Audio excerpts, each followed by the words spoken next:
हाँ दोस्तों, हमें पता है कि हम इंटरनेट पर दिखाई गई हर चीज पर विश्वास नहीं करते, लेकिन हमारी टेक्स्ट बुक्स का क्या, जो हमें बचपन से रटाई जा रही है। जी हाँ दोस्तों, बचपन से रटी रटाई चीजें भी कभी कभार गलत साबित हो जाती हैं।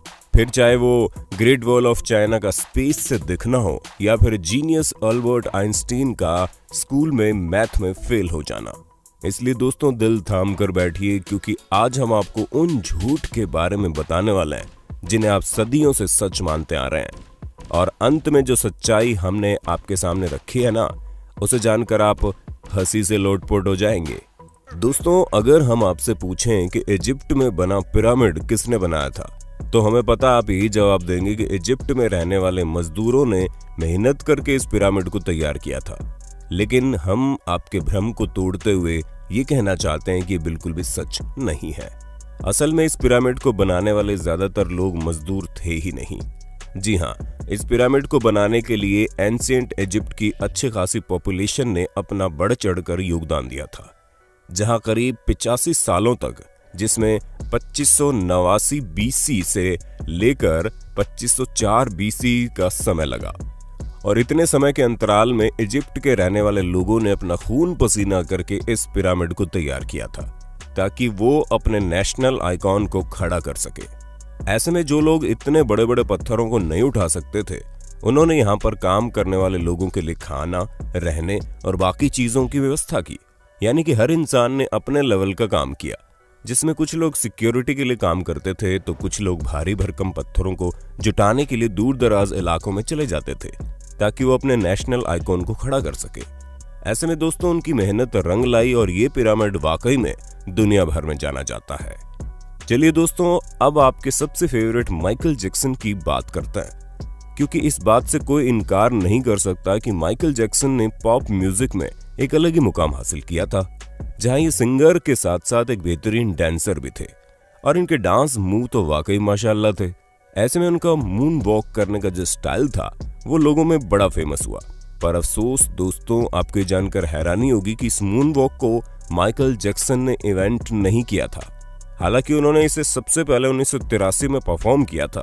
पर दोस्तों, असल में माइकल जैक्सन ने ये मून वॉक कैस्पर कैंडिडेट और कूली जैक्सन से सीखा था, जिन्होंने 1970 में इसे परफॉर्म कर दिया था। वहीं मार्शल मार्कियो ने भी इस मून वॉक को माइकल जैक्सन से पहले परफॉर्म कर दिया था। और इन सभी लोगों से पहले बिल बैले नाम के टैप डांसर ने भी इसे परफॉर्म किया था। ऐसे में ये बता पाना मुश्किल है कि इस मून वॉक को किसने इन्वेंट किया, लेकिन वो शख्स माइकल जैक्सन तो नहीं है।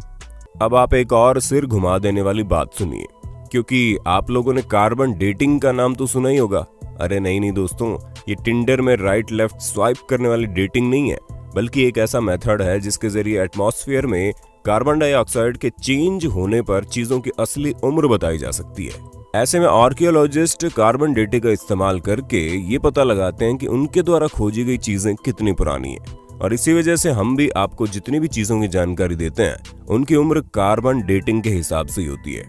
और विलर्ड लिबी नाम के जिस प्रोफेसर ने कार्बन डेट्स का पता लगाया था, और इस काम के लिए उन्हें नोबेल प्राइज भी मिला था।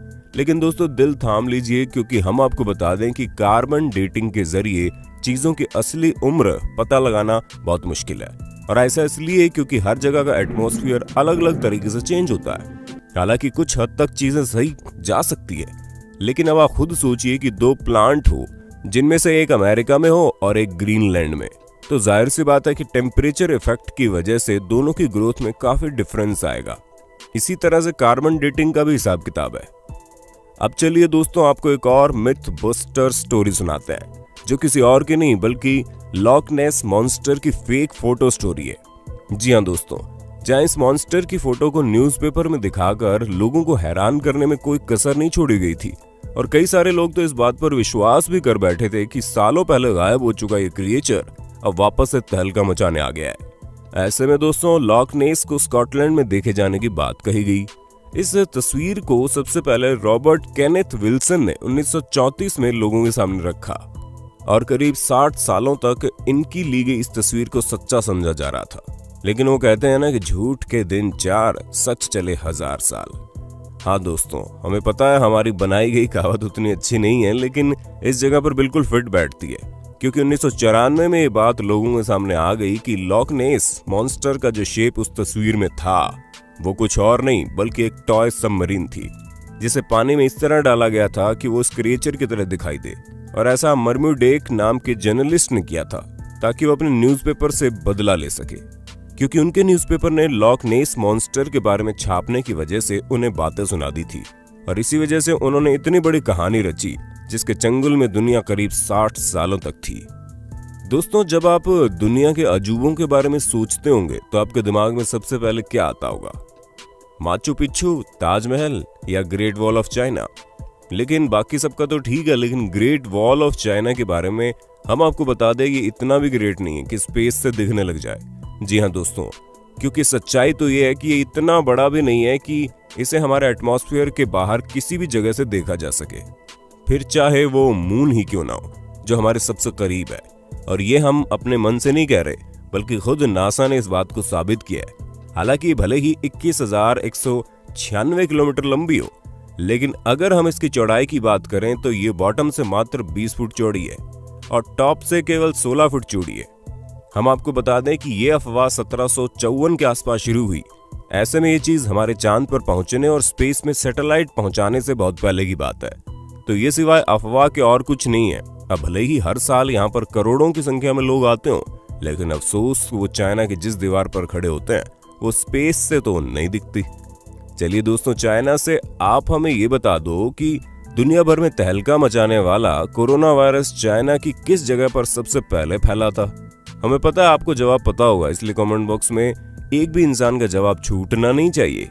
वैसे दोस्तों, जब कभी भी आप वाइकिंग्स के बारे में सोचते होंगे तो आपके दिमाग में सबसे पहले चीज क्या आती होगी?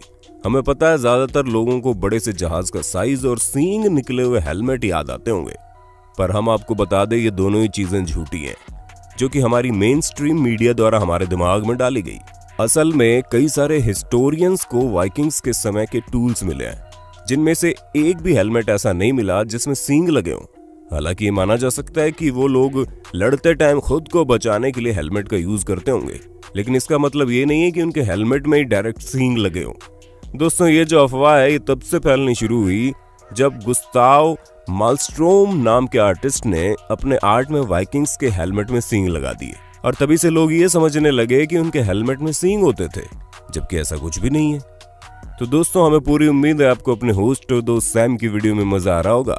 अगर हाँ तो साथ ही वीडियो को लाइक करते चलिए ताकि हम फ्यूचर में भी इसी तरह की इंटरेस्टिंग वीडियोस लाते रहें।